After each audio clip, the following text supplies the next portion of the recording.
Aloha, this is Skye, your soulful progressive formerly of FNN, giving you that soulful news you need every time. Honey, I know that's right indeed. Now, tell your friends to like and subscribe because Skye, the soulful progressive, is hitting you up tonight. Yeah, giving Hawaii their only African-American independent news reporter. Yeah, opinionated independent news reporter. Yeah. Now, what are we going to talk about today? What is really going on? Khana. Oh yes, Khana. And Khana is setting his sights on what? The presidency, 2028. Yeah. You can tell. Why? Because he is tapping in to what the Democratic Socialists are doing. He's tapping in to the feel of the people because the majority is no more the minority when it comes to what? Gaza, Israel, the West Bank, and genocide. Now, as declared by the International Criminal Court, Khana, being the brown man he is, representing people in California, what is he doing? Showing up in the West Bank, going to farm settlements that are being occupied by hoodlum settlers. And we got Khana saying it in his own words. Let's take a listen and then discuss who he sounds like. Military that is detaining me and that is siding with foreign settlers brandishing guns against me against Americans. It's been probably the most emotionally powerful trip of my life. I was telling someone I've never felt more powerless. I saw firsthand the hoodlums that some of the settlers are. They surrounded our bus, brandishing M4s made in America. They were laughing as they did this. And the other thing I saw firsthand is the IDF, instead of protecting American citizens, took their side. The IDF, in Area C at least, is on the side of the settlers or volunteer, not on the side of justice. And this happened to me personally, where we were detained for 90 minutes, where people were fearful for our safety. And I thought to myself, if they can do this to an American congressman, what can they do to Palestinians? When you're passing these checkpoints, you're passing 18, 19-year-olds who are holding weapons that are paid by American tax dollars. Did this trip kind of help you see that there is a presence, that people here do feel occupied by both America and Israel? Yes, I do. I saw it firsthand. I mean, I voted initially before October 7th for aid to Israel in the United States Congress. And they're taking the money that I voted for, literally voted for in the floor of Congress, to support an IDF that is detaining me here. You paid for your own detainment. I'm paying for a military that is detaining me and that is siding with foreign settlers brandishing guns against me against Americans. How dare they? Who the hell do they think they are? And I am going to tell this story in every town, in every city in America, in rural America, in factory towns, in communities across this country. We're done with that kind of behavior. It's a culture of impunity. And if you come to the West Bank, it reminds me of what I've read in the history books of Jim Crow. That's the closest that I can describe. And I didn't understand it. I read about it academically, but I experienced it. I also say something. This is the first time I've actually felt the burden of my race.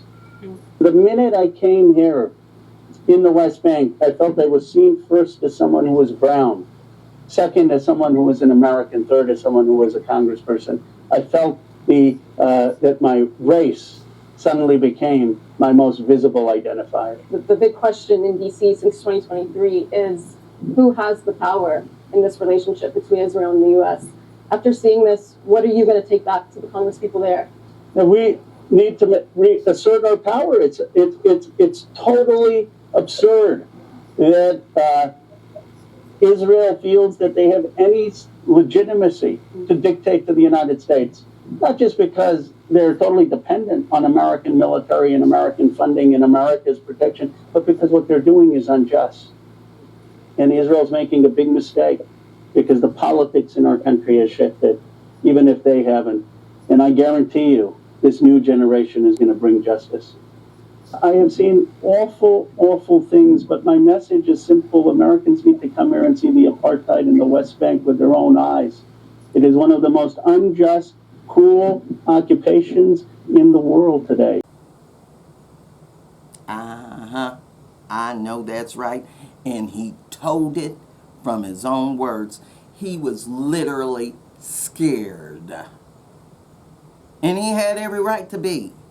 These are hoodlums. They are acting up. They are taking our guns to kill us because they want to. And half of them are from here, which is even uglier. They couldn't wait to get over there to harm people. And God only knows what they've been doing the whole time they were raised over here. Now, what is Khana reminding us of when he says hoodlums? Yes, Venessa Redgrave. Yes, she said it in 1978. Let's take a listen, then debate. And I pay tribute to you, and I think you should be very proud that in the last few weeks you've stood firm and you have refused to be intimidated by the threats of a small bunch of Zionist hoodlums whose behavior is an insult to the stature of Jews all over the world and to their great and heroic record of struggle against fascism and oppression. But I will continue to fight against anti-Semitism and fascism. This is a night used to recognize artistic achievement. Why did you use it to express your political beliefs? I don't believe I did use it to express my political beliefs. I think that I made 2 points which I had to make in order to pay tribute to the Academy, because it can't be a secret to anybody that there has been a great deal not only written, but also threatened. And these threats were concrete threats made by this particular group. And they're a small group, but it made a lot of noise, and they did make real threats.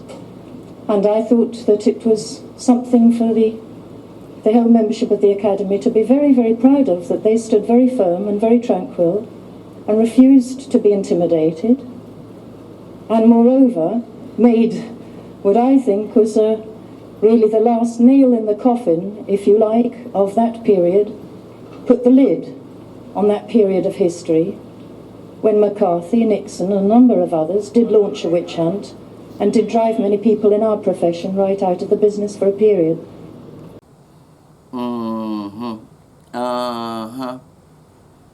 They may have booed, but the boo was only for a short time, and then they let her finish talking. I didn't end the talk, but they did let her finish talking. And she didn't give back that Oscar. It is hers. And she is still living at age 88, banging pots against genocide. And wherever she is a proud activist. And Khana, even though he talked like Venessa Redgrave, he needs to stand like her. He needs to do like her. He needs to take action like her. And if what he went through doesn't make him do that, something's wrong. Something's up. Something's going on. Somebody has gotten to him in a way they shouldn't. Now, if you agree that Khana needs to follow in the footsteps of Redgrave in order to not just say it, but mean it, let me know. Leave your comments below. Yeah. Or contact me at fnn@gmail.com. I'm not on any of the major social media sites anymore. Hashtag Free Gaza. Hashtag Free Haiti. Hashtag Free Sudan. Hashtag Free Venezuela. Hashtag Free Cuba and everywhere else. You gotta remember, if you during this era of hate, we all gonna have to participate. Now, if you care to get me a cup of coffee or help a woman out, go right ahead. That's Venmo at Skye Soulful Progressive. Mahalo and thanks in advance. So we gotta remember, during this era of hate, we all gotta participate. Why? So Khana can understand what he really went through, so he can make the proper choices to stand up against it. Thanks for watching. Thanks for joining. Peace.